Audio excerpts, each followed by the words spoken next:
A Maid's Journey. Now, this tale tells a pretty obvious tale, so I won't spend a lot of time on it. But Joey Robinson makes these series that are of Black maids, and they mean a lot to me. My maternal grandmother was a maid for a while. And one of the things that you know, if you've read anything, if you have a relative who worked in this form of domestic service, you know that people weren't necessarily treated well. Interestingly, my grandmother was not treated badly, but it still was the only position that she could get as someone who hadn't graduated from high school.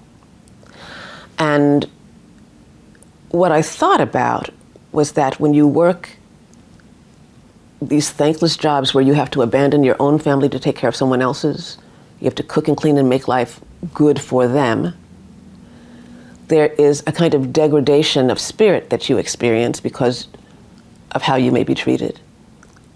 And there's also the degradation of your body. If you're in harsh chemicals and hot water and on your knees scrubbing floors every day and cleaning up people's messes. And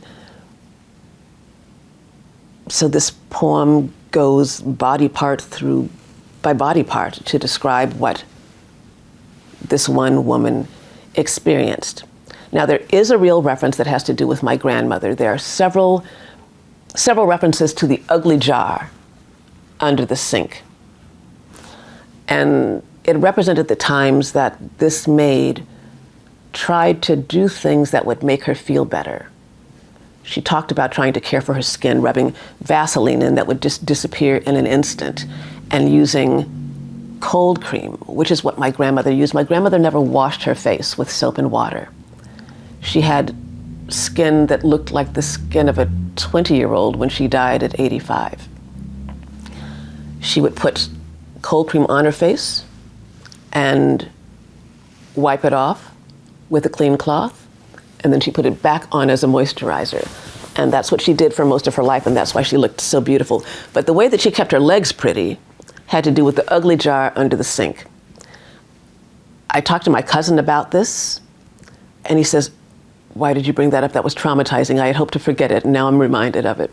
But it was a big bell jar that was used for canning, and it had witch hazel in it and banana peels.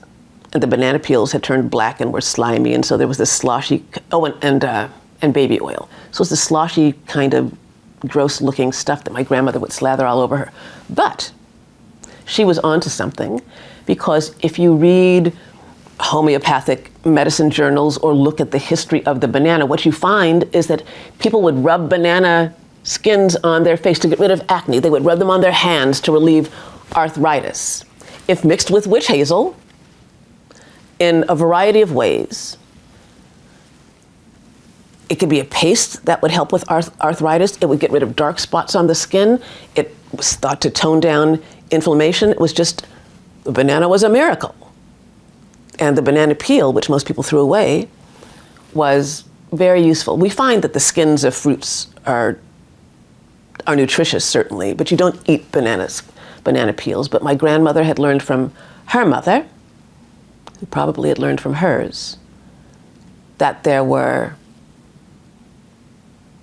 medicinal benefits in these banana peels, and they ended up in the ugly jar under the sink.